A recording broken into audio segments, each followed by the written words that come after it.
सोहनी महिवाल का किस्सा। 18वीं सदी में गुजरात में एक कुम्हार के घर एक बेटी पैदा होती है जिसका नाम सोहनी रखा जाता है और वो अनवान शबाब में हुस्न जमाल का पैकर बन जाती है। सोहनी का वालिद ज़रूर सास था और बेटी अपने बाप का हाथ बटाया करती थी। सोहनी अपने वालिद की तरह मट्टी के दीदा जेब बर्तन बनाकर फरोख्त करती थी जिससे इसके खानदान की गुजर बसर होती थी। सोहनी के वालिद की दुकान राम प्यारी महल के करीब दरिया के किनारे पर वाक़या थी। सोहनी इस कदर हसीन थी कि उसके हुस्न का शहरा दूर दराज के इलाकों तक फैला हुआ था। महिवाल का असल नाम इज़्ज़त बेग था। इसका ताल्लुक बखारा से बताया गया है। बखारा के एक मालदार तरीन कारोबारी शख्सियत का बेटा इज़्ज़त बेग तजारत की गर्ज से गुजरात आया और कारोबार की गर्ज से वहाँ मुकीम हो गया। एक रोज़ इज़्ज़त बेग बर्तन खरीदने की गर्ज से अब्दुल्ला कुम्हार के घर पहुँचा तो उसकी नज़र वहाँ मौजूद सोहनी और सोहनी की नज़रें इज़्ज़त बेग पर पड़ी तो दोनों पर सख्ता तारी हो गया और दोनों एक दूसरे की मोहब्बत में गिरफ्तार हो गए। इसके बाद से इज़्ज़त बेग हर रोज़ बर्तन खरीदने के बहाने सोहनी के घर जाता है और न सिर्फ ढेर सारे बर्तन वहाँ से खरीद कर ले जाता है बल्कि मज़ीद बर्तनों का ऑर्डर भी दे आता है। रफ्ता रफ्ता इज़्ज़त बेग अपने कारोबार से लाताल्लुक़ होता गया और इसकी दुनिया सिर्फ सोहनी की मोहब्बत तक महदूद हो गई। कारोबार तबाह होने के बाद इज़्ज़त बेग बिल्कुल तलाश हो गया। बखारा वापस जाने का तस्वर भी नहीं कर सकता था। एक रोज़ वो सोहनी के बाप अब्दुल्ला के पास आया और इससे दरख्वास्त की कि वो उसे अपने पास मुलाजिम रख ले। अब्दुल्ला कुम्हार को भी दीगर कामों के लिए एक मददगार की ज़रूरत थी, इसने उसे अपने पास मुलाजिम रख लिया। इज़्ज़त बेग को मवेशी चराने की जिम्मेदारी सौंपी गई। मुलाजमत मिलने के बाद इज़्ज़त बेग सोहनी के घर के करीब हुई राइश अख्तियार कर लेता है और अब्दुल्ला के मवेशियों को चराने का काम शुरू कर देता है।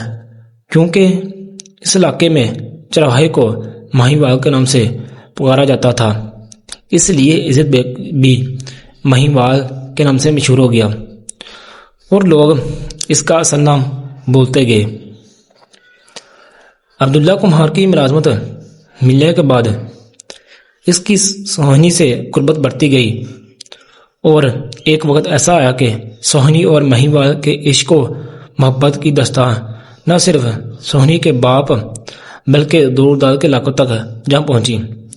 बदनामी के खौफ से कुम्हार अब्दुल्ला ने फौरी तौर पर सोहनी का रिश्ता अपने कबीले के रस्म रवाज के मुताबिक अपने ही खानदान के एक नौजवान से तय कर दिया और थोड़े ही दिनों में इसकी शादी कर दी।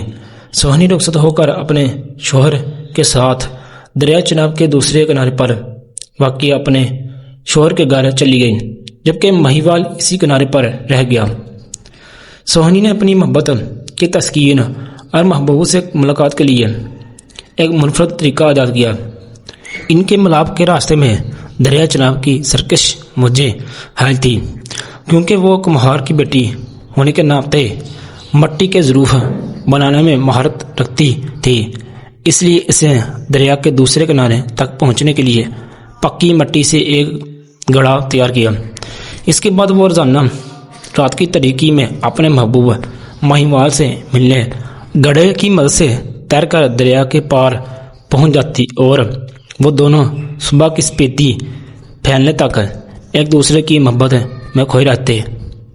दोनों महबूब छुप छुप कर मिलते रहे और काफ़ी अरसा गुजर गया, लेकिन ये बात छुपी न रह सकी।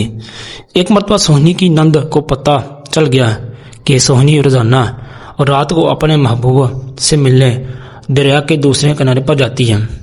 इससे ये भी मालूम हो गया कि सोहनी जो खुद तैरना नहीं जानती, मट्टी के मजबूत गड़े की मदद दरिया पर करती है। اس نے اپنی بوجھ کے خلاف ایک خوفناک سازش کی۔ وہ خود بھی کمہار خاندان سے تعلق رکھتی تھی اور مٹی کے برتن بنانے کے فن سے واقف تھی، اس لیے اس نے انتہائی مہارت کے ساتھ کچی مٹی کا گڑھا اس انداز میں بنایا جس میں سوہنی کے بنائے ہوئے گڑھے میں سر منہ فرق نظر نہیں آتا تھا۔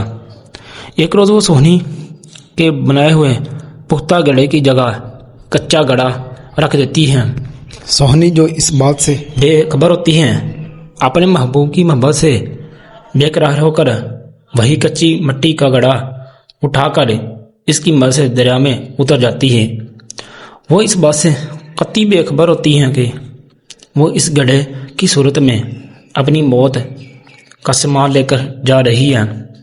پانی میں اترنے کے بعد کچی مٹی سے بنے گڑھے کی مٹی گلنے لگتی ہے اور دریا کے عین وسط میں پہنچ کر گڑھا بالکل پگھل جاتا ہے، جس کے تحت ہی سوہنی بھی ڈوبنے لگتی ہے۔ موت کے خوف سے سوہنی بے اختیار مہیوال کو پکارتی ہے۔ مہیوال جو دریا کے دوسرے کنارے پر سوہنی کے آنے کا انتظار کر رہا ہوتا ہے، اس کی چیخیں سن کر اسے بچانے کے لیے دریا میں چھلانگ لگا دیتا ہے، لیکن بدقسمتی سے اسے بھی تیرنا نہیں آتا تھا، اس لیے سوہنی کے ساتھ وہ بھی ڈوب جاتا ہے۔ محبت کرنے والا جوڑا دریا کی گہرائیوں میں ڈوب کر مر جاتا ہے۔